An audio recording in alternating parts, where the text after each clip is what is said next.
La transformation d'une fraction en pourcentage. Pour passer de la fraction au pourcentage, nous devrons tout d'abord transformer la fraction en nombre décimal. Et lorsque nous avons obtenu le nombre décimal, nous transformerons celui-ci en pourcentage. Par exemple, 3 huitièmes.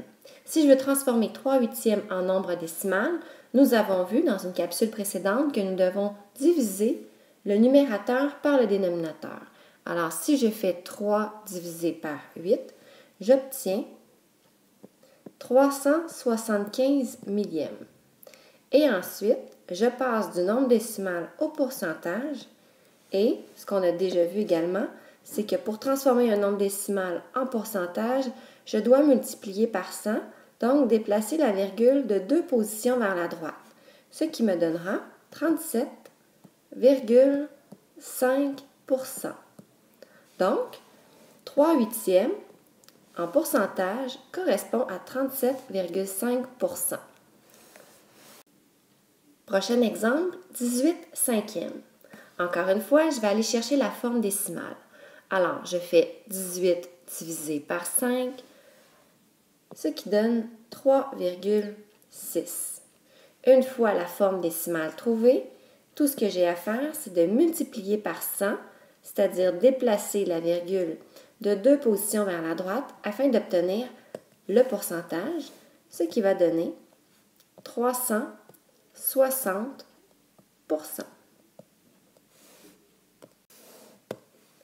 Dernier exemple, 1 sixième.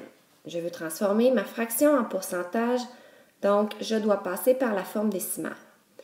En transformant 1 sixième en nombre décimal, j'obtiens 0,16 et le 6 est périodique. Donc, c'est le 6 qui se répète indéfiniment. Si je détaille un peu plus, donc le 6 est à l'infini. Maintenant, à partir de la forme décimale, je vais transformer en pourcentage. Alors, je multiplie par 100, je déplace de 2 positions vers la droite, ce qui va donner 16,6. Le 6 est toujours périodique, alors je mets ma petite barre horizontale pour indiquer la période et j'ajoute le symbole %. Alors, 1 sixième en pourcentage correspond à 16,6 périodique %. Maintenant, comment transformer un pourcentage en fraction? Bien, c'est tout simplement le chemin inverse. Alors, nous allons commencer par transformer le pourcentage en nombre décimal. Donc, nous allons déplacer la virgule de 2 positions vers la gauche. Et ensuite, nous allons transformer le nombre décimal en fraction. Et finalement, toujours réduire sa fraction.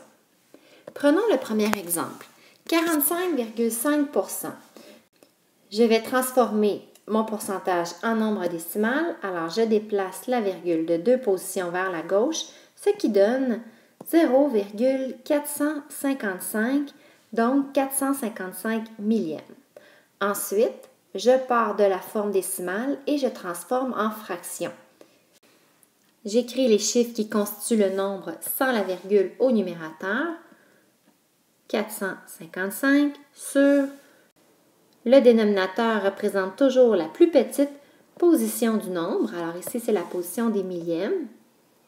455 sur 1000. Et nous allons réduire. Je peux diviser par 5 le numérateur et le dénominateur, ce qui donne 91 200e. Prochain exemple, 232%.